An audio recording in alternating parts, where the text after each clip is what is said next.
Bienvenidos, muy buenas noches. Este ya es territorio de la mejor parte. Tony Carrillo, inolvidable, decía que la magia en la radio y en la tele se da cuando los artistas están en vivo. Hugo Rivas y Facundo Rodríguez abriendo caminos hoy en la mejor parte. Así arrancamos.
Escuchamos a Hugo Rivas y a Facundo Rodríguez. Les contamos que mañana en la Sala Argentina del Centro Cultural van a presentar Abriendo Caminos. Es la 10ª obra de Hugo, un hombre con una tradición enorme, una de las mejores guitarras de la Argentina, su padre, su tío, los hermanos Rivas y tantas influencias en una de las mejores guitarras del Río de la Plata.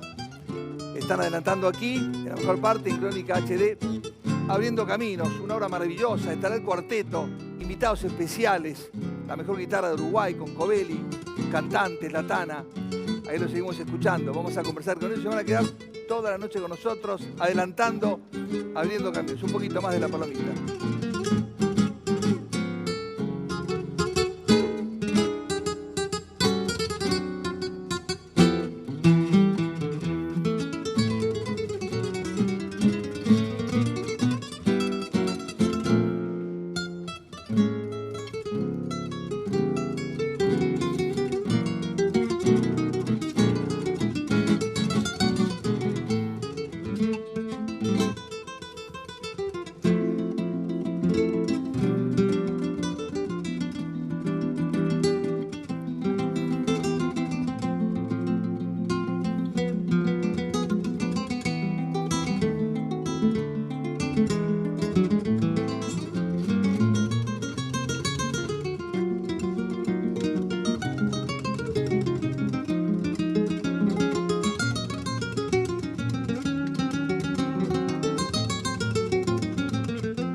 Fenomenal, fenomenal. Hugo querido, Facundo, muchas gracias. Un privilegio tenerlos aquí.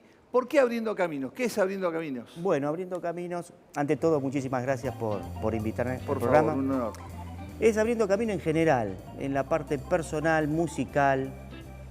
Yo lo habíamos pensado con el productor, con el amigo Francisco, de esa idea. La idea de Abriendo Caminos es un aspecto en general, abriendo un camino propio, ¿no? Mañana ya está, me cuentan, agotada la Sala Argentina del Centro, más de 500 personas. ¿Y quiénes te van a acompañar? El cuarteto y sorpresas, muchas sorpresas. Sí, bueno, va a estar la querida y admirada por mí Susana Rinaldi. Nada menos. Nada menos. Y bueno, también va a estar Juan Falú, el guitarrista Juan Falú, Julio Covelli, que viene de Uruguay, Juan Pablo Navarro, en contrabajo, Daniel Chapé, un chico que toca la armónica muy bien, y bueno, el cuarteto, Lucas Can, Manuel Gómez en contrabajo, la percusión. Y propones un recorrido variado en Abriendo Caminos. ¿Cómo? Propones un recorrido variado en Abriendo Caminos. Sí, hay un homenaje al querido Oscar Alemán. Nada, porque a mí siempre me gustó Oscar Alemán y, bueno, un homenaje a Oscar Alemán, hay un homenaje a Charlo también. Qué fenómeno. Está Fuego Lento con Horacio Salgán, un tema que le dedica a Horacio Salgán. Vamos a repasar eso en el programa. ¿Te quedás? Totalmente. Con Facundo. Gracias, Facundo. Un fenómeno. Gracias, chicos. Gracias. Un honor. Bueno, la mejor manera de arrancar. Y ahora vamos a conversar. Yo recuerdo que la primera vez que hablé con Orlando fue así. Estaba yo en el lobby de un hotel en Washington y siento un bozarrón, que ahora van a sentir ustedes. ¿Dónde está ese Riverol? Ahí estaba Orlando Muñoz, orgulloso como siempre de su Maracaibo, de su Venezuela, muy orgulloso. Y me contó que su hijo, que era muy chiquito, Osmar, tenía un equipo donde todos se llamaban Maradona. Jugaba con Maradona, nos hicimos amigos inseparables. Y siempre recuerdo el orgullo enorme que él y los venezolanos tienen por su país. Son todos patriotas, sin exagerar, aman a su país. Por eso hoy sufren como están sufriendo. ¿Cómo estás, Orlando? Gracias por estar acá. Muy buenas noches, muchas gracias, Ignacio. Un placer estar en tu programa. Y, bueno, estamos aquí. Orlando, ¿cómo es hoy el día a día en Venezuela? Un día a día complicado, cada vez más, con mucho más trastornos, con unas grandes dificultades para la sobrevivencia, especialmente por el costo de la vida. Nada novedoso decir que Venezuela tiene la inflación más alta del mundo y eso tiene un impacto muy fuerte sobre la población. La moneda nacional, que es el bolívar, está prácticamente extinguida, todo se comercializa, se transa en dólares y por supuesto la gente no produce dólares. Se está viviendo en buena medida de las remesas, de lo que los familiares envían desde el exterior a Venezuela. Un porcentaje importante de los venezolanos hoy dependen, alrededor del 38-40% de las familias le llega algo de lo que se envía del extranjero. Una cosa inusitada, impensable en el tiempo, en Venezuela, un país que, como todos sabemos, productor de petróleo, con unos caudales de riquezas naturales importantes y que hoy esté en una situación con casi 4 millones de venezolanos. Las cifras de la ONU hablan de 3.8, casi 4 millones. Se estima que a finales de año puede estar llegando alrededor de los 4 millones y medio, 5 millones de venezolanos en el exterior. Y bueno, en una situación de caos total, pues. Orlando, vos ilustrás muy bien, separás en 5 capítulos la crisis venezolana, que es histórica. No hay un antecedente en el mundo de un país sin guerra que tenga 4 o 5 millones de hermanos fuera del... Vos dividís como en 5 capítulos el desastre venezolano. No lo digo yo, hay un investigador muy importante en Venezuela que hizo un diagnóstico de cómo las variables abarcan a todos los estratos de la sociedad y a todos los elementos de la vida. No se habla solo de la crisis política, de la mega crisis política, que es lo que más se conoce en el exterior, porque es el tema de un gobierno que ha roto con el hilo constitucional y que ha violentado el Estado de Derecho. Ese es un tema. Pero hay una situación económica bestial que subyace el tema migratorio. La gente se va, ¿por qué? Porque no tiene para alimentarse, para no cubrir los gastos mínimos de su cotidianidad. En buena medida, la gran mayoría de los venezolanos que se han ido, en un altísimo porcentaje, para sobrevivir.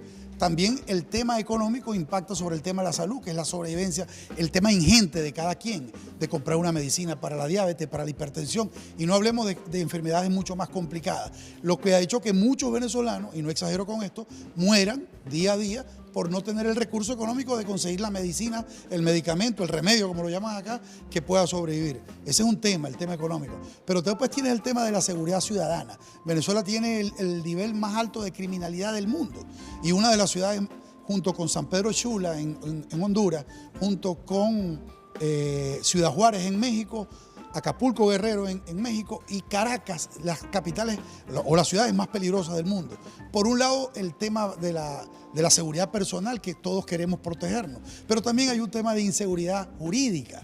En Venezuela es muy común que el gobierno allane, expropie a cualquier empresa, pequeña, grande o mediana, como ha ocurrido, y puedo citar muchos ejemplos. El famoso exprópiese. Exprópiese, que la gente lo celebraba con el expresidente Chávez.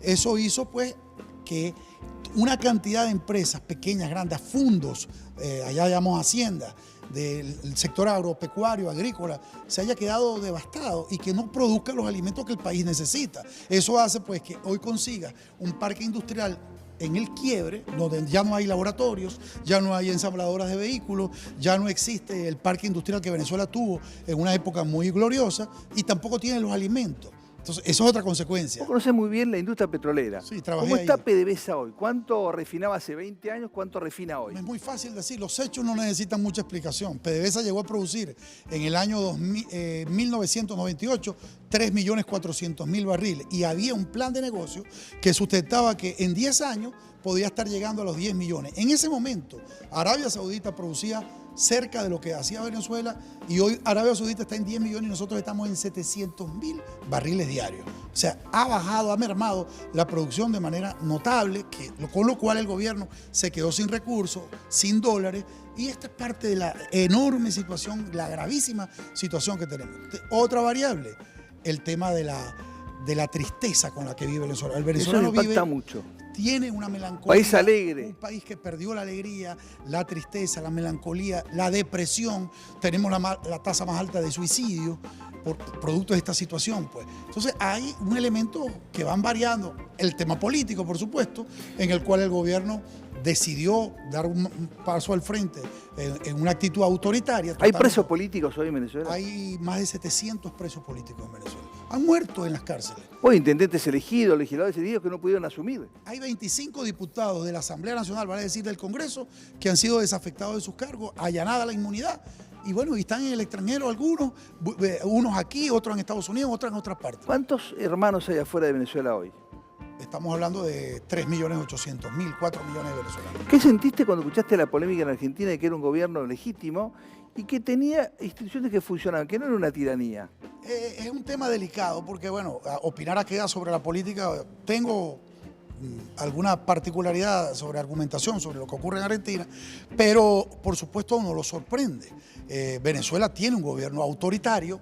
No podríamos categorizar de manera tan contundente decir que es una dictadura per se, porque las dictaduras que conocemos, bueno, aquí se vivió en dictadura, en Chile se vivió en dictadura, la dictadura cubana es abiertamente una dictadura porque llegó por las armas, en Venezuela se llegó por el voto, pero lo que ha habido es una degradación de corte institucional muy, muy aguda, en la cual ya no hay sindicatos, los gremios no se les respeta, no hay equilibrio institucional, el fiscal general es apéndice del gobierno, el contralor general es del gobierno, el tribunal de justicia es manejado absolutamente por el gobierno, todas las decisiones son a favor del gobierno y lo único ente legítimo electo por el voto popular, que es la Asamblea Nacional, vale decir aquí el Congreso, ha sido minado por el gobierno. Aún subsiste, tiene el reconocimiento internacional y es lo único que podemos decir de corte institucional que funciona todavía, pero con unas grandes dificultades, porque hay persecución, hay presidio para el... ¿Quién maneja el aparato de terror en Venezuela? Bueno, yo creo que no inventó nada, ni nada novedoso. Hay una asesoría importante de los cubanos que funcionan y que, bueno, está abiertamente. El antiguo director del SEBIN hasta el 30 de abril, el general Christopher Figuera, explicó al mundo, desde cuando salió de Venezuela, el mismo día, cómo funcionaba la sala de terror del gobierno, del SEBIN, del DIGESIN, de todos los órganos que son enormemente represivos y que contradice además lo que tanto dijeron estos dirigentes de izquierda que hoy gobiernan al país, que cuestionaban la Cuarta República, que decían, cuando había todo un derecho constitucional donde se respetaba con errores y aciertos, pero profundamente el Estado de Derecho, donde había libertad de expresión. Esto que estamos haciendo hoy, tú y yo, es imposible en Venezuela. ¿Los medios cómo están? No existen no hay medios. medios. Los medios son del gobierno y no son medios de comunicación, son de propaganda, ¿verdad? Porque es propaganda lo que emana, lo que emiten todos los días. Yo veo con agrado lo que ha venido ocurriendo. Yo tengo 2 años y medio entre salir y entrar, pero prácticamente aceptado que en Buenos Aires, en Argentina, y veo cómo los canales de televisión, en este particularmente, ha habido abierta libertad para golpear y decir lo que han querido contra el actual presidente de la República.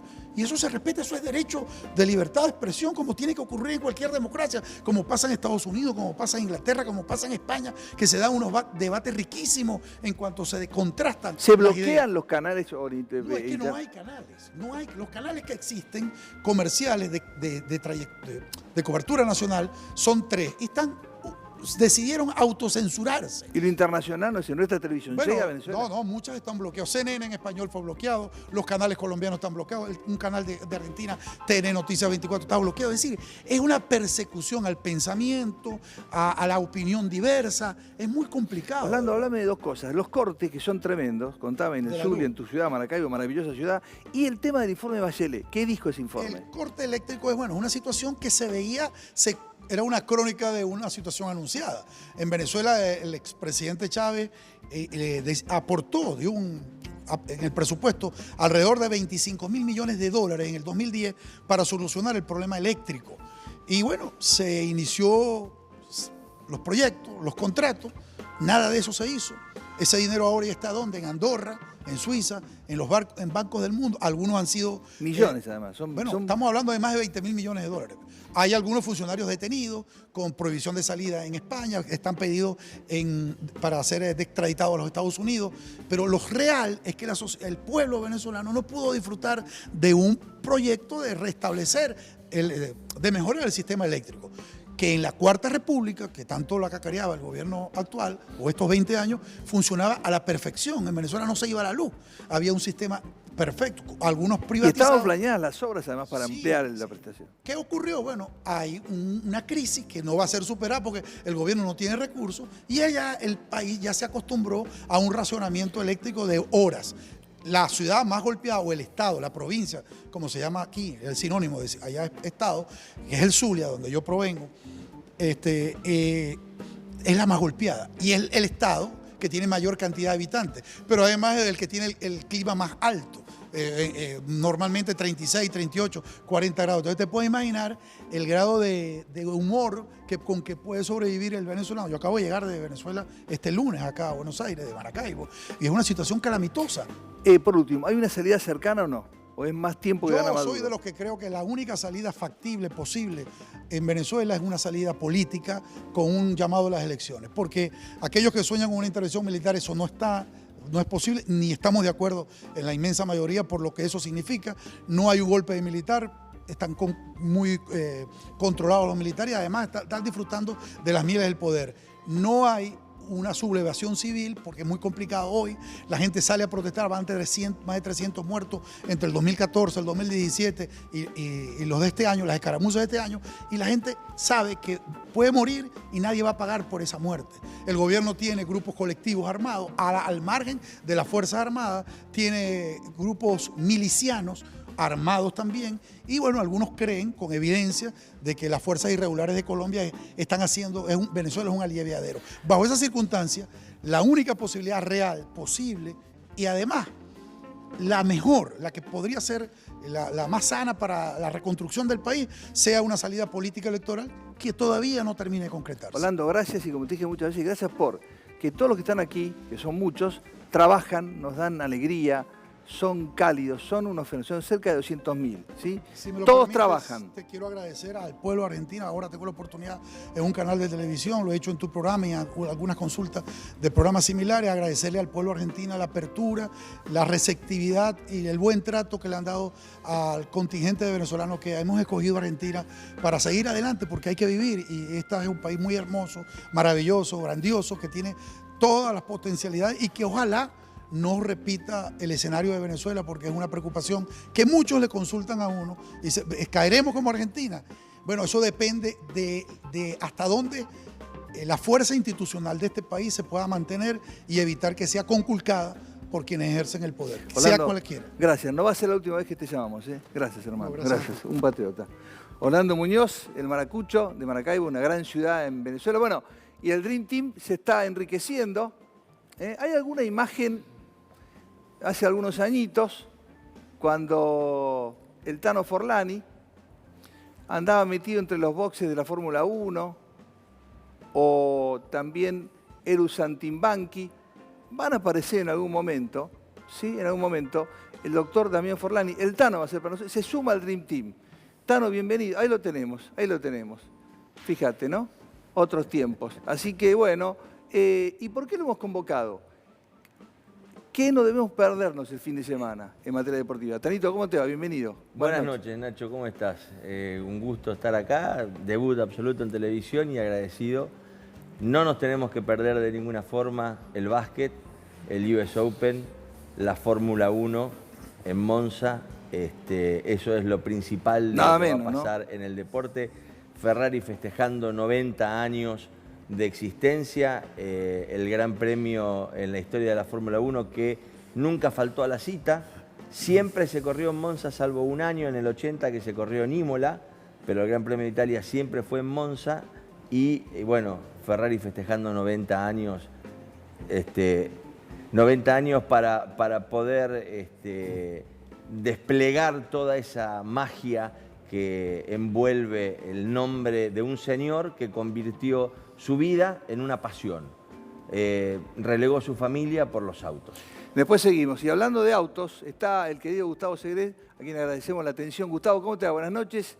Nacho, saludos de Crónica HD. Gran acuerdo, importante acuerdo a 10 años en la industria automotriz entre Brasil y Argentina. ¿Cómo te va, Gustavo? Buenas noches. ¿Qué tal? Buenas noches a todos. Bien, muy contento te diría también por el acuerdo, porque de alguna manera adelantaron casi un año. Ese acuerdo que está hoy en vigencia se vencía en el año 2020. Imagino que Bolsonaro de algún lado con sus técnicos y el presidente Macri entendieron que si lo dejaban para el año que viene podía ser incierta su renovación. Brasil pedía la libertad para todo lo que tiene que ver exportación e importación de autos. Argentina no está en condiciones competitivas de aceptar esta situación y encontraron un punto intermedio, además de resolver un tema que evita que cada 2 años el acuerdo se tenga que renovar o negociar, porque lo hicieron directamente hasta el 2029, 10 años. Y a partir de estos 10 años, ahí sí va a haber libertad para exportar. Recordemos a la audiencia que hoy existe una fórmula que se llama Flex, que identifica que por cada dólar que Brasil le compra a Argentina, puede venderle a Argentina $1,50. Y lo que fue negociado es que esto va a subir a $1,70 por cada dólar hasta el periodo 2020, de ahí pasa a $1,80 en el 2020-2023, pasa a $1,90 hasta el 2025 y después va subiendo hasta $3 en el 2029. Con lo cual le permite a la industria argentina a adaptarse a una nueva modalidad de competitividad, sobre todo imaginando el acuerdo de la Unión Europea y Mercosur. ¿Esto ya fue firmado, Gustavo? ¿Falta algo rubricar?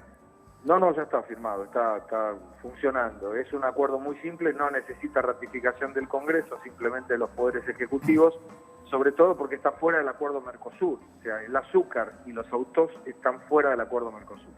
Perfecto, bueno, importante entonces porque se abordaba con mucha inquietud. 10 años el acuerdo, ¿verdad? 10 años del acuerdo evita que se tenga que negociar y de alguna manera patea la cuestión para adelante para evitar que Bolsonaro y eventualmente sigan Alberto Fernández tenga que entrar en este tema. Sí. Gustavo, como siempre, muchas gracias. Buen fin de semana para vos, ¿eh?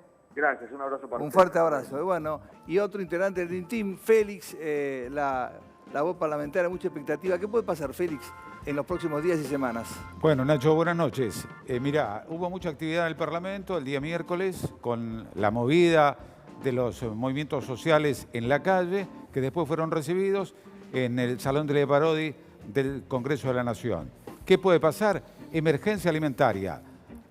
Sale por un proyecto, consensuar un proyecto de varios o por el decreto de Macri.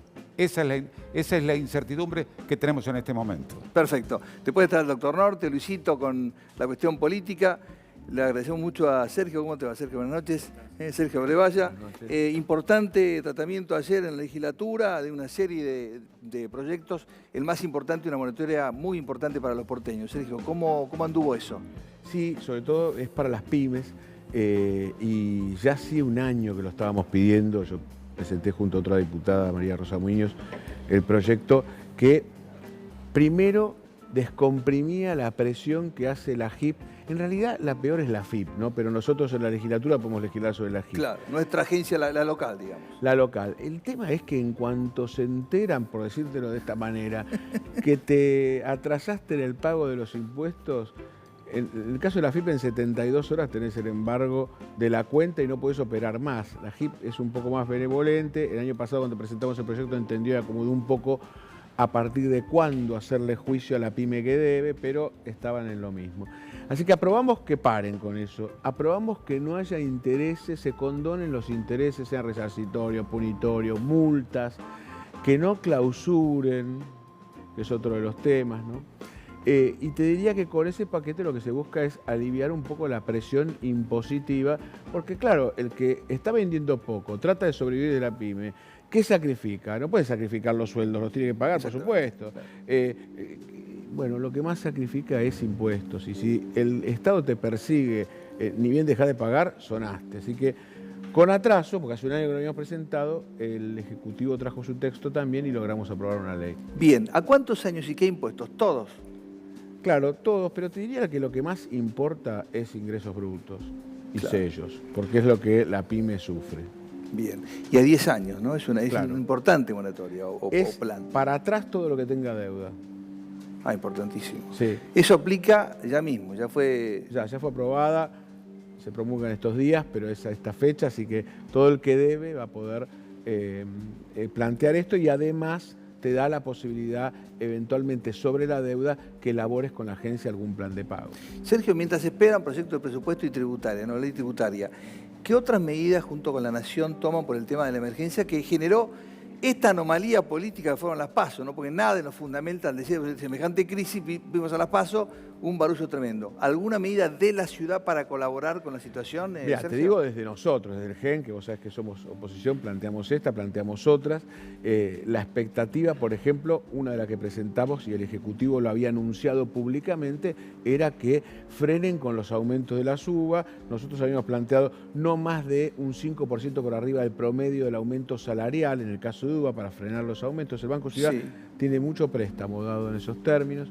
La otra es parar con las tasas. Mira, hay una distorsión nación, ciudad, provincia, desde los bancos oficiales sobre su función notable. Termina sobre todo en Ciudad, que es el banco más querido, por lo menos yo realmente lo quiero, porque creo que es un banco del Estado útil. Sin embargo, los últimos años muestra ganancias como si fuese un privado. No tiene que mostrar ganancias. Lo que tiene que hacer antes de ganar la plata es aflojar con las tasas. Ese es el tema central. Aquel que tiene que bicicletearlo, por decírtelo en buena manera, la compra del supermercado porque no llega y tiene una tarjeta de crédito y usa el pago mínimo, no tiene que pagar un 120% de tasa. Al banco no le cuesta esa plata, no le cuesta eso, el dinero con el que te financia. ¿Eso lo han propuesto? ¿Puede marchar lo eso? Hemos propuesto, eso estaba en discusión, el Ejecutivo había dicho que sí, el banco estaba renuente, por esto que te decía que los bancos del Estado han tenido una confusión en los últimos años, creen que son privados y no estatales, digamos. Claro. Y el Estado no persigue ganancias con los bancos, persigue que sirvan para desarrollar. Lo mismo quedó en el camino de la ley de ayer, la posibilidad de dar créditos a baja tasa a las pymes, que son muy importantes. ¿No caminó eso? No, eso quedó afuera. Ahí estamos tratando de volver a tratarlo, de traerlo nuevamente al recinto más adelante. Además debería ser permanente esto, es decir, el Banco Ciudad, los bancos estatales tendrían que descontar cheques, dar créditos a muy baja tasa, lo más bajo que puedan, porque de esa manera motorizan la economía en la ciudad, digamos, con mucho más facilidad y agilidad para el que está en este momento difícil. Pero debería ser siempre. No, porque los créditos desaparecieron, la verdad. ¿No? Los créditos desaparecieron. No hay crédito en la Argentina. Pues es que es una confusión, insisto, las del Estado que creen que son privados y de todos los bancos. Es un caso único. El banco te presta como si la plata fuese de él. Entonces te dice, yo te tengo que prestar a una tasa por arriba de lo que me cobran a mí o por arriba de lo que en los últimos años se ensució con las LEVAX esto, pero por arriba de lo que está la inflación. Ellos no pierden con la inflación porque la plata no es del banco. La plata que el banco presta es la plata del ahorrista. El cálculo histórico para los bancos oficiales es que la tasa que debería cobrarte es la mitad para que se entienda, ¿no? La mitad de la tasa que le paga en plazo fijo a cualquier tenedor de una cuenta del banco. Es decir, si el banco está pagándote el 50% por la plata que vos dejás en un plazo fijo, el costo del dinero de ese banco es el 25%. La gente llama acá y dice, yo lo voto a Brevalla, ya mismo. No, pero es así. Sí, O sea que sí. si te cobras el 30% de tasa, estaría ganando plata. Ahora, ¿cuánto te cobra? Arriba del 100%. ¿Por qué? Una locura. Sergio, el lunes el porteño tiene un problema con PYME o una deuda y no llega. ¿Qué debe saber? ¿En qué se avanzó Tiene ayer? que ir a la agencia, tiene que Eso, plantear claro. esta ley aprobada, tiene que acogerse a eso, si tiene punitorio, si tiene cualquier inconveniente que le haya generado una multa, tiene que acogerse a la ley y plantearla para quedar eximido de pagar eso.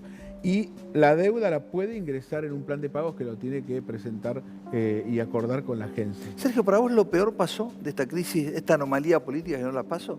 ¿Lo peor ha pasado?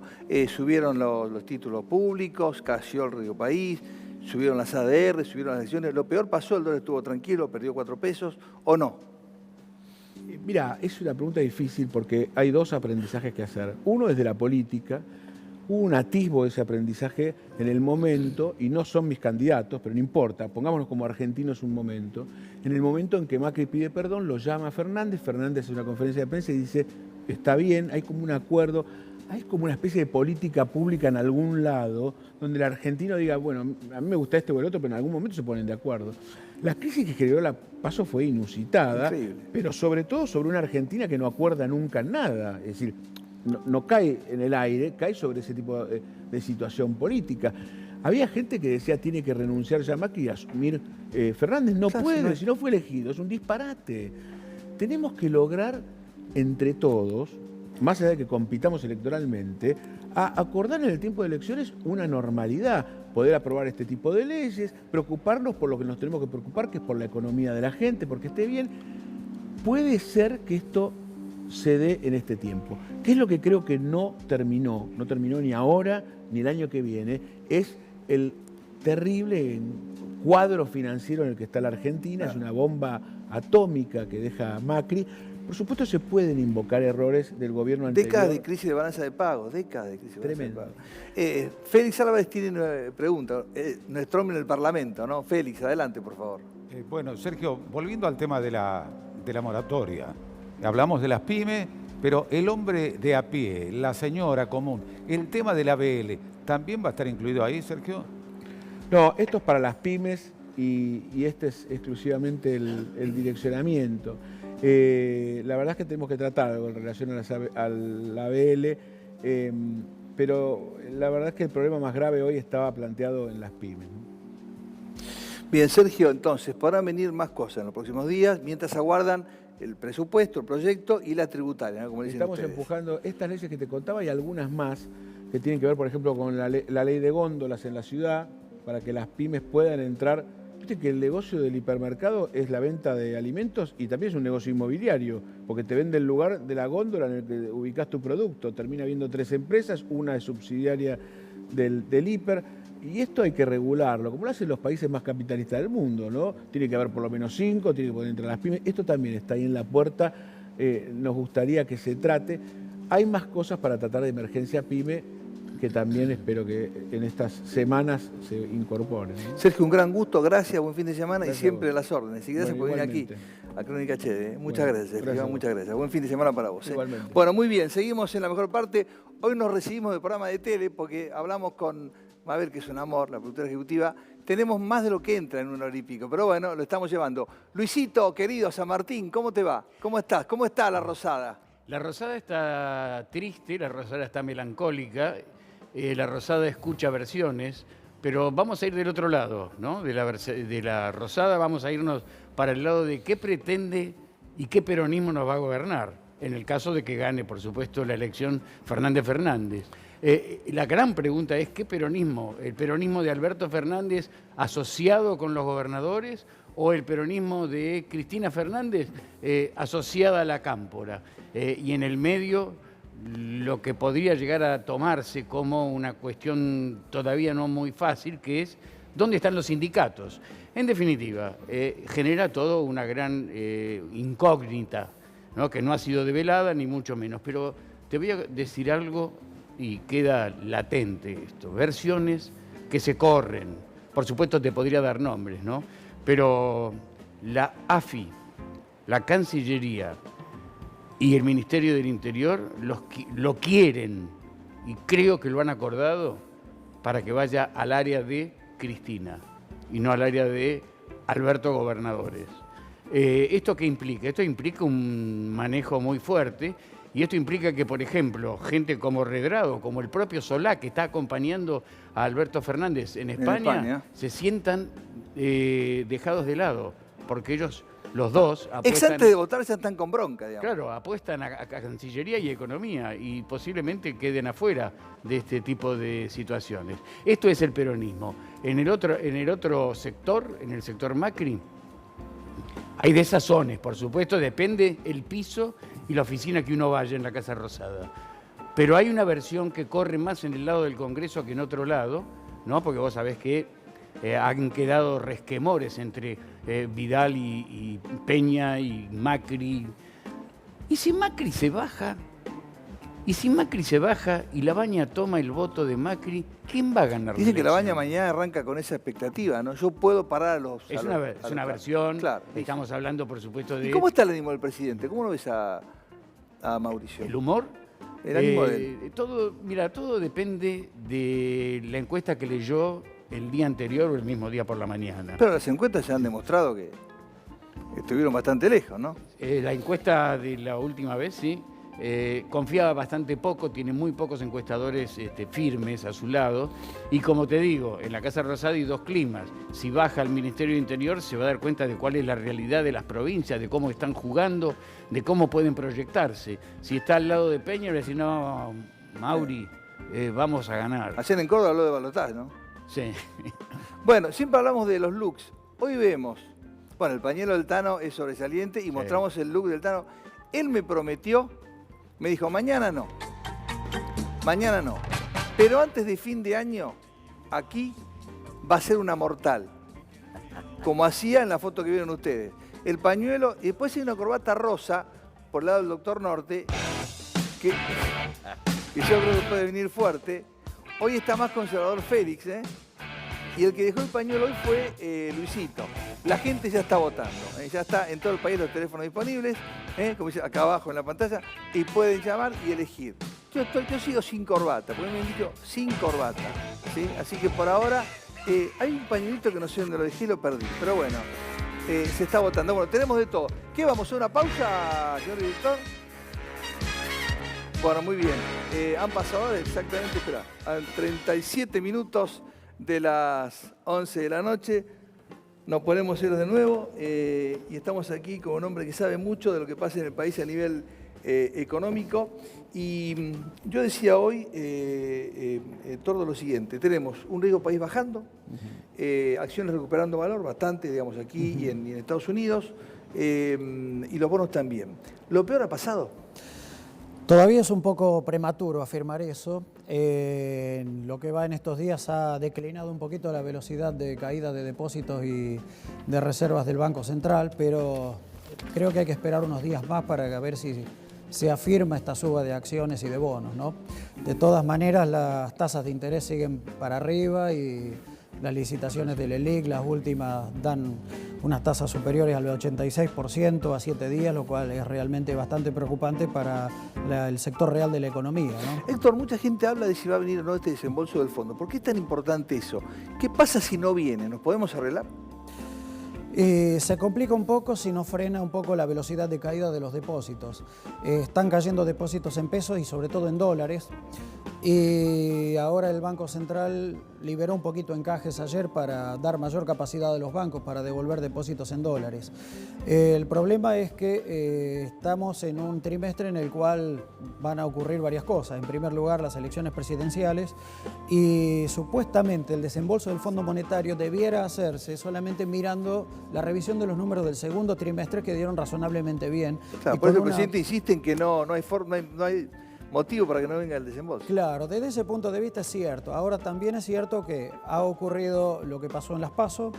Se va a definir la presidencia y el futuro equipo económico a partir de octubre y obviamente está la duda, hasta que no se defina eso, de si la nueva administración va a seguir en línea con este programa del FMI y si va a tener capacidad y voluntad para devolver la deuda. Estamos conversando con Héctor Rubini. Cuando trabajan en USAL, ¿qué proyecciones hacen en la economía argentina, Héctor, con esta situación, esta anomalía de las PASO, que sobrevino después de las PASO? ¿Cómo proyectan la economía ustedes? Bueno, la verdad estamos todavía revisando todas las proyecciones, porque claro, primero ocurre eso, en segundo lugar el tema de las LETES de la semana pasada, el domingo se anuncia el control de cambios que comienza esta semana, pero en el medio están ocurriendo cosas en la economía real, es decir, siguen quebrando empresas, siguen cerrando pequeñas empresas, la cadena de pagos en algunos sectores está prácticamente cortada y naturalmente las revisiones hacia abajo para la actividad. A nuestro entender es muy difícil pensar una caída del producto inferior al 2% y una inflación por lo menos tiene que estar, estimamos, entre 55 y 60% para todo el año. O sea, todas estas subas del dólar se han traducido en aumentos en toda la lista de precios mayoristas y minoristas. Y bueno, hay que esperar ahora, es un proceso que no ha terminado, vamos a ver si se estabiliza o no. O sea que las medidas de alivio no caminaron, no surtieron efecto para aliviar la carga sobre la gente. Han sido insuficientes y un poco se ha reflejado, la verdad, en el resultado de la elección. Es decir, ha predominado el efecto de la heladera vacía en la decisión de buena parte de los votantes. Ahora, Fernández dijo en España algo muy particular, ¿no? El tema de las multinacionales llevándose el petróleo. Eso es medio viejo, ¿no? Atrás ese discurso, ¿no, Héctor? Sí, la verdad es un discurso... Eso que tiene el capital para sacar de Vaca Muerta a 100 millones el pozo, ¿no? Y el primer acuerdo para explotar Vaca Muerta fue con Chevron y fue durante la presidencia de Cristina Kirchner. Es un discurso de campaña.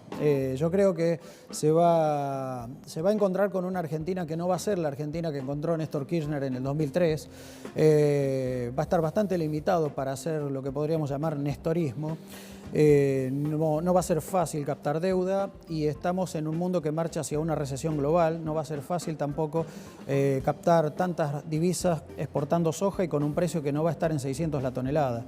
Así que creo que una cosa es lo que se dice en campaña y otra cosa me parece bastante distinta a lo que va a ser a partir de diciembre si es que llega a ser presidente. Héctor, muchos decían que no había en el horizonte cercano, este año y el próximo, grandes vencimientos de deuda. ¿Por qué esta crisis entonces? ¿A qué responde este temor a que defaultemos? Es el temor a que defaultee el equipo económico del potencial presidente Alberto Fernández. Eso fue lo que se leyó en la noche del 11 de agosto y lo que disparó la doble huida de pesos a dólares en nuestro país y contra la deuda argentina en Nueva York. Fue esa lectura. Él insiste que no. Bueno. Por ahí él dice que no, pero otros piensan que efectivamente... Porque él echa la culpa al fondo también siempre. También. Pero eso ha ido cambiando, por eso es muy dinámico esto. En las últimas 3 semanas ha ido cambiando el discurso y los mercados esta semana un poco han descontado de que en el peor de los casos habría como máximo una quita valor presente de 40% de la deuda, con tasas internacionales en torno al 0% sin riesgo país. Esto te abriría la puerta para que un futuro presidente, sea Fernández, Macri o quien sea, emita deuda a, digamos, 60% de valor facial. Los bonos hoy están cotizando al 30%, entonces esto alimenta un potencial de suba para los próximos días que lo están aprovechando bastante los bancos. O sea, sería tranquila la salida de la crisis, decís. Parecería que en 2 semanas podría calmarse un poco, pero esto no quita que vuelva a haber algún ruido electoral o económico y otra vez se asusten los mercados. Está muy frágil el escenario hoy. A ver si me equivoco. ¿Reperfilar es pedir pedal? Dame pedal. No necesariamente, no necesariamente. Es reestructurar el calendario de vencimientos. Pero si uno está reestructurando la deuda que vence pasado mañana, está perjudicando a los tenedores de esa deuda que esperaban disponer de ese dinero pasado mañana. Y eso fue lo que pasó el viernes de la semana pasada. Se reperfiló compulsivamente parte de la deuda corta, pero no para los individuos físicos o personas humanas, como lo llaman ahora. Pero claro, empresa, digamos, de transporte, de energía, medicina prepaga, etcétera, esperaba contar con esos dólares el viernes, cambiarlos con peso y pagar a proveedor y los salarios de esta semana, y obviamente le metió un problema de liquidez difícil de resolver. Héctor, una pregunta a todos los economistas. Mi obsesión es que Argentina hace mucho que no tiene moneda. ¿Cómo solucionamos eso, Héctor? Bueno, no tenemos moneda por la inflación, no tenemos moneda y eso genera desconfianza permanente contra la moneda nacional como reserva de valor y naturalmente desde hace por lo menos 40, 60, 70 años buscamos el dólar. La única manera, digamos, de resolverlo de la manera, podríamos decir, convencional es un programa realmente de estabilización, sea con controles de precios como fue el Plan Austral, sea sin controles de precios con dólar fijo como fue la convertibilidad, está todo inventado. Y en el extremo la solución que algunos están proponiendo ahora de ir a lo que hizo Ecuador o El Salvador, de renunciar totalmente a la moneda nacional y optar por la dolarización completa de los contratos y de los precios. Héctor, ¿ves alguna chance de repuntar en la situación de la gente desde este golpazo del voto castigo de las PASO o no? ¿O lo peor todavía está por venir? Bueno, depende de lo que pase en las próximas 3-4 semanas. Así, crucial, 3-4 semanas. Sí, de las próximas 3-4 semanas. Si se calma y se revierte esta retirada de depósitos, diríamos que lo peor podría haber pasado. Igual la situación para la gente de bolsillo, no quiero ser demasiado pesimista, pero yo no veo margen para que mejore por lo menos hasta marzo, abril del año próximo. Vamos a pasar uno de los peores fin de año de los últimos 20 años. Ahora, que empeore dependerá mucho de que haga el Banco Central en estos próximos 3-4 semanas y cómo se comporten los políticos, sobre todo con el discurso de campaña. Tengo una pregunta bien política. ¿No haría falta un acuerdo firmado que hicieron en Brasil en su momento Lula y Carlos y demás entre Alberto y el presidente? ¿Sería bueno eso o no? ¿O no sirve ya a esta altura? Sería bueno, ayudaría para la calma de los mercados. Contribuyó, de hecho, el cambio de ministro de Hacienda, un perfil distinto. Fue muy bien recibido, Hernán, es verdad. Totalmente, una apertura al diálogo con los colegas de la profesión. Yo incluso estuve con él hace 10 días, cosa impensada en el equipo anterior. Así que, y está haciendo lo que puede, no le podemos pedir magia porque está en la tarea de administrar, para decirlo así vulgarmente, macanas que hizo otro. ¿Te gustó lo que anunció ayer María Eugenia en la provincia? ¿Qué te pareció? Al menos paliativo. Digamos, sí, es un paliativo. Llega un poco tarde, pero bueno, es un paliativo. Félix. Sí, volviendo al tema, Héctor, estábamos esperando en el Congreso la llegada de la CUNSA y el proyecto de reperfilar la deuda. Si eso no se concreta, porque pareciera que no hay un acuerdo político, ¿cómo sigue la cuestión? En el caso de que no se concrete, lo más probable es que el proyecto igualmente va a quedar allí, pero hay dos opciones. Una, que se vuelva a tratar después del 10 de diciembre, diríamos, a partir de las sesiones de febrero del año próximo, y durante el verano se negocie con el Fondo Monetario y los bancos acreedores, los principales tenedores de bonos de nuestro país. La otra opción es que por ahí se tome eso como el borrador para otro proyecto de reperfilamiento a negociar. Creo que algo de eso va a haber. Es muy pesada la carga de pagos que hay que hacer en 2022 y 2023, sobre todo al Fondo Monetario. Ha habido casos donde se ha reperfilado con unas negociaciones que llevaron su tiempo, algunas tiempo relativamente corto, Uruguay en el 2003, Ucrania en 2016, fue 5 meses. Quizá esto lleve un poco más de tiempo, pero hará falta y yo creo que si se negocia como personas civilizadas, ¿no? Sin una actitud hostil, sin ir con los tapones de punta, sin discurso bombástico, creo que puede haber salida. Héctor, gracias a vos, a tu equipo, a la gente de USAL, que es formidable, bueno, y siempre a las órdenes. ¿Sí? Buen fin de semana, Héctor. Muy esclarecedor. Bueno, muy bien. Estamos preparando la pausa, pero antes, bueno, va a seguir abriendo caminos, que es un privilegio. Es una de las 3 mejores guitarras de la Argentina. Hugo es un apasionado increíble, ¿no? Cómo vive él la música de chiquitito. La madre decía, ¿pero por qué no guardás la guitarra? Le decía, me contaba el otro día. No, porque ahora cuando vuelvo toco otra vez. Eso lo vamos a dejar para después de la pausa. El doctor Norte, el querido Tordo. Señor, A ver, ¿qué es eso? en la Semana de la Salud Sexual hay varios enfoques sobre esto, pero voy a dar un enfoque bien específico. 1 millón de personas en el mundo contraen por día una infección de transmisión sexual, una enfermedad de transmisión sexual. Y te voy a contar cómo está la Argentina con este tema. La gente quiere diversión, me dicen del control, está llamando. Bueno, ¿algún aspecto positivo? Hoy creo que es el día hoy, ¿no? El día del sexo, me dijeron. Hoy es el día del sexo oral. Hoy se festeja por ser el 6 del 9. El 6 con el 9 está de más. Estamos ¿no? midiendo, No hay que estamos midiendo, aclarar creo que hicimos un pum para arriba, pero tremendo. Bueno, gracias Tordo, a la vuelta. Después de la pausa, bueno, más de todo el Dream Team y por supuesto Hugo Rivas y Abriendo Caminos, que mañana está sala llena, la sala argentina del Centro Cultural llena y se lo merecen.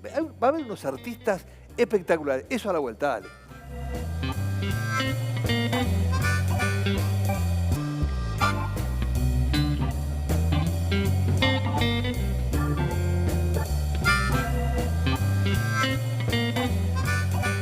Muy bien, Hugo, ¿qué siente un músico como vos, con tanta pasión y tanta experiencia, a horas de una presentación como la de mañana en la sala argentina de Haciendo Caminos? Y mira, siempre está la emoción, ¿no?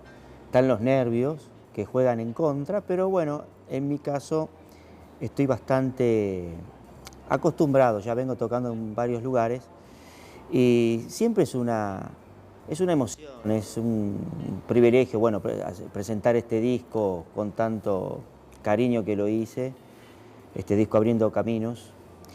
Y los nervios siempre están, pero bueno, es una enorme satisfacción personal y musical presentarlo en el CCK y junto a los grandes artistas, ¿no?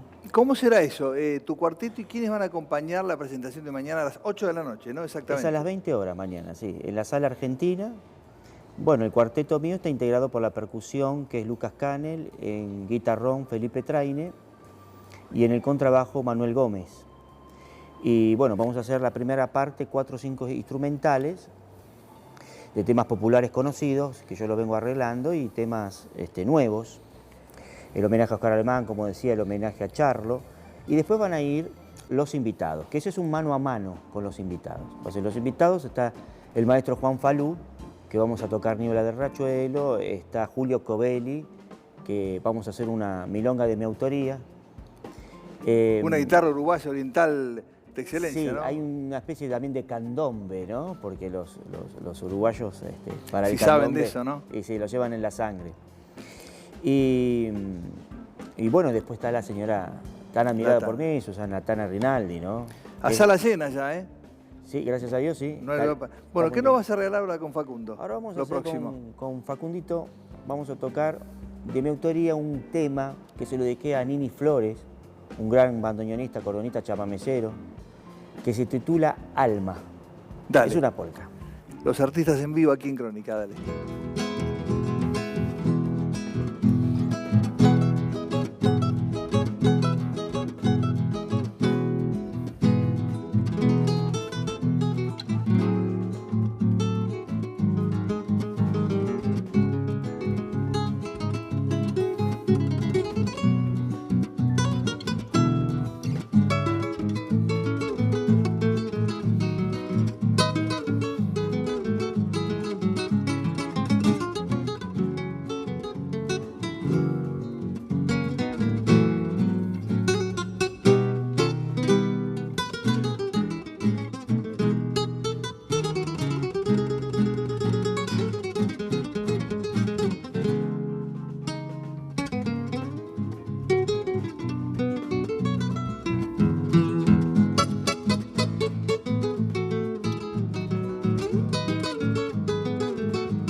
Impresionante, ¿eh? Qué fenómeno.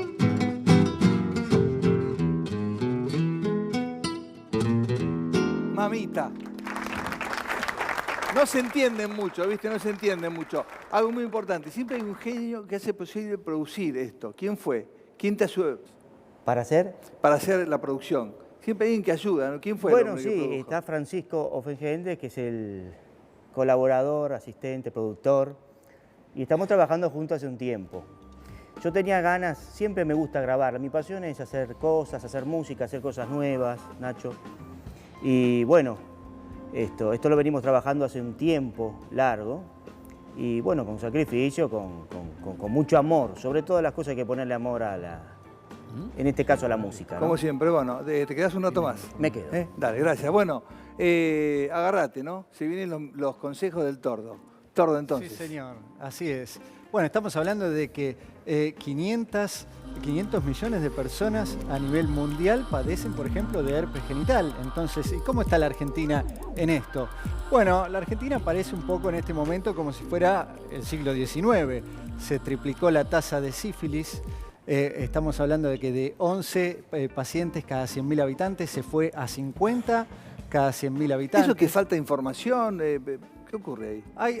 Esto está estudiado, no es que lo digo yo solo, está estudiado a nivel mundial y a nivel local. Estamos hablando de que las nuevas tecnologías ofrecen mucha información, lo cual está muy bien, y eso también en la juventud va generando algunos quiebres de límites y van corriendo cada vez más la vara. Y también tiene que ver no solo la tecnología, sino que la gente cada vez tiene menos miedo al HIV. Entonces no se cuida. Porque dice, ya es crónica la enfermedad.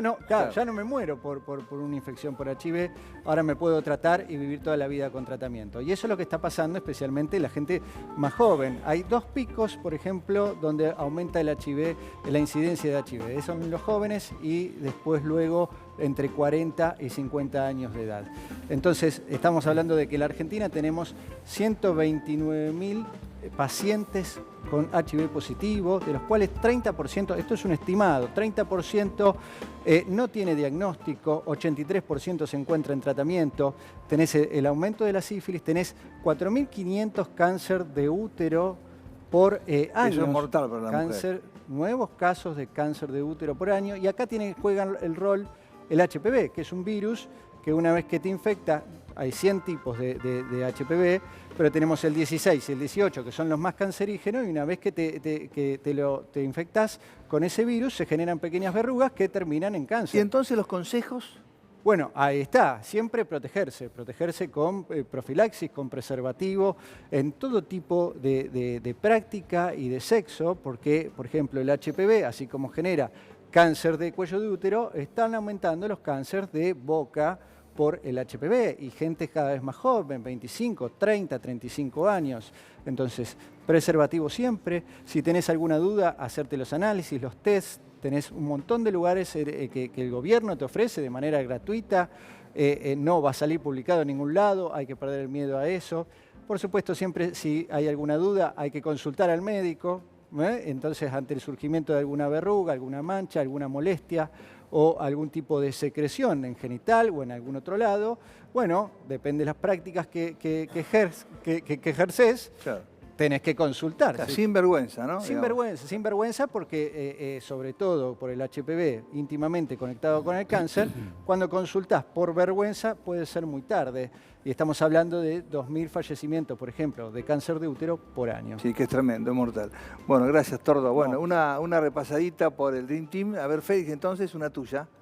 Bueno, Nacho, lo importante de la reunión del día miércoles por la emergencia alimentaria, hubo presencias importantes, algunos diputados, los integrantes de los movimientos sociales, pero faltaron los jerarcas del peronismo. No estaba el Flaco Gioja, el Chivo Rossi, Fernando Espinosa, tampoco Cosiner, tampoco ninguno de los más representativos. ¿Por qué será? Algunos me dijeron que porque no estaban de acuerdo con la cosa que estaba diciendo Juan Grabois. ¿Cómo sigue esto? Imposible, Nacho, y a la audiencia también, los que le prometieron a los movimientos sociales, que esto va a salir el día jueves en una sesión especial. Primero tienen que presentar todo para hacer la sesión especial, la pueden lograr, pueden tener el quórum, pero además, en ese caso, se necesita una mayoría especial, 2/3, para poder tratar el tema. Y además no termina ahí la cosa, Nacho, y a la gente que nos está mirando. Esto sigue en el Senado. Bien. ¿Va a salir? ¿No va a salir? No es tan rápido como le han prometido a los movimientos sociales, Nacho. Gracias, Félix. Luisito, la tuya entonces. Mira, hace muy pocas horas se definió el tema de cómo va a ser el debate presidencial obligatorio por ley ahora. Y me parece que es importante, por lo menos, aludir a esto. Uno va a ser en la ciudad de Santa Fe, el 13 del mes de septiembre, perdón, de octubre. Vamos a tener otro el día 20, pero ya en la ciudad de Buenos Aires. Pero ¿a qué me refiero con esto? Van a estar los 6 candidatos. 6 candidatos en un debate donde va a estar acotado por horas, por tiempo determinado. Tenés unos de récord de eso, me contó un pajarito. Off the record de eso, lo que sucede es... Sí, estuve conversando con un personaje que realmente es muy importante, que se llama Marx, sí, que es el hombre que establece, digamos, la presencia civil, ¿no? Porque los otros dos son, uno es el titular de la Universidad del Litoral y el otro es el de la Universidad de Buenos Aires. Lo cierto entonces es que se vienen los debates, va. Se llega al debate. El tema es que considera que es muy difícil un debate de estas características porque hay muchos temas, son más de 60 temas, y sin embargo lo que la gente espera es escuchar a Alberto Fernández, a Mauricio Macri y a Roberto Lavagna, claro, sobre economía. Pero lo más curioso, y cierro con esto, es que el tema primero que apareció en el pedido de debate es el del aborto. Increíble. Increíble. Tano, el fin de semana. El fin de semana vamos a tener, como dijimos, las finales del US Open, el Mundial de Básquet con Polonia, Argentina el día domingo, y en esto me detengo porque traje una perlita. Vos sabés que a mí me gusta traer cosas. ¿Un récord mundial puede ser? Y podría ser un récord mundial, seguro es un récord absoluto en su club. Matteo Colombo Forlani, 12 triples en un solo partido. No es cualquier persona, porque además de ser un excelente jugador de básquet de Gimnasia y Esgrima de Lomas de Zamora, es mi sobrino. ¿Y cuántos hizo? 12 triples en un solo partido. Esto le permitió al equipo de juveniles donde él juega ganar ampliamente, y hoy, manteniendo su promedio habitual, metió 6 triples en el partido que Gimnasia y Esgrima le ganó a Hey. Impresionante. Y ¿el nombre del chico? Yo lo conozco muy bien, lo vi Colombo chiquitito. Forlani. Le mandamos un saludo y que lo tengan en cuenta para los prejuveniles y demás, ¿no? Yo creo que es hora de empezar a mirar un triplero que juega en juveniles y en primera de su club y no le pesa la camiseta. Otra generación nunca. de oro. Y viene en eso. Antes de la despedida con Rivas, que es un maestro, 2 pequeños homenajes. Mirá la paradoja. El día en que nació un genio que logró 66 puntos de rating. Nunca nadie logró 66 puntos de rating. Pepe Biondi moría un genio, un gran poeta, un genial guitarrista y un arreglador único. Pepe Biondi y Cerati, nuestro pequeño homenaje a ellos. Pepe empezaba muy chiquitito con un payaso que le pegaba, mirá, para que aprendiera a hacer malabarismo. Acá está, Gustavo Cerati. El mismo día en que uno nacía, el otro fallecía, el 4 de septiembre.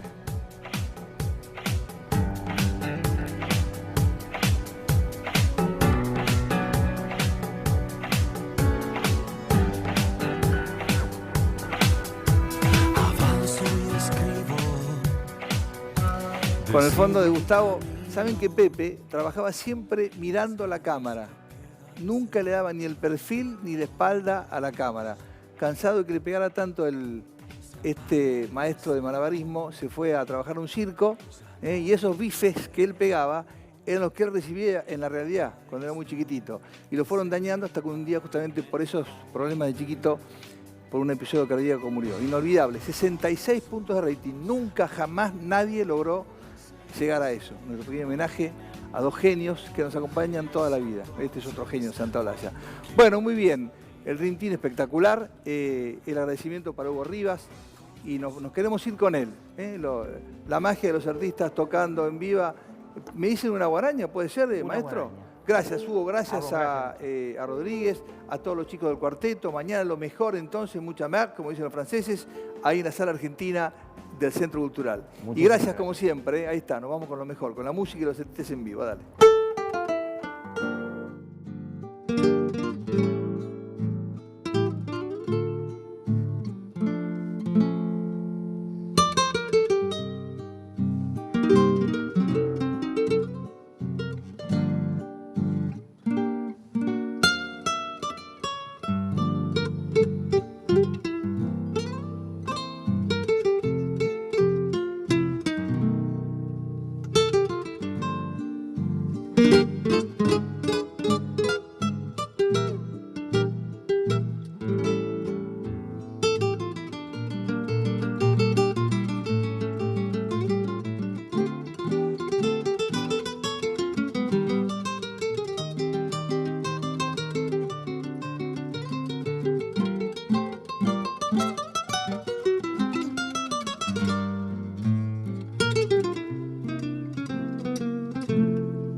Gracias, maestro, gracias, Hugo, a la gente del Dream Team, a Mabel, al director, a la gente de cámara, a Aldana, de Genial, a los chicos de sonido, de iluminación.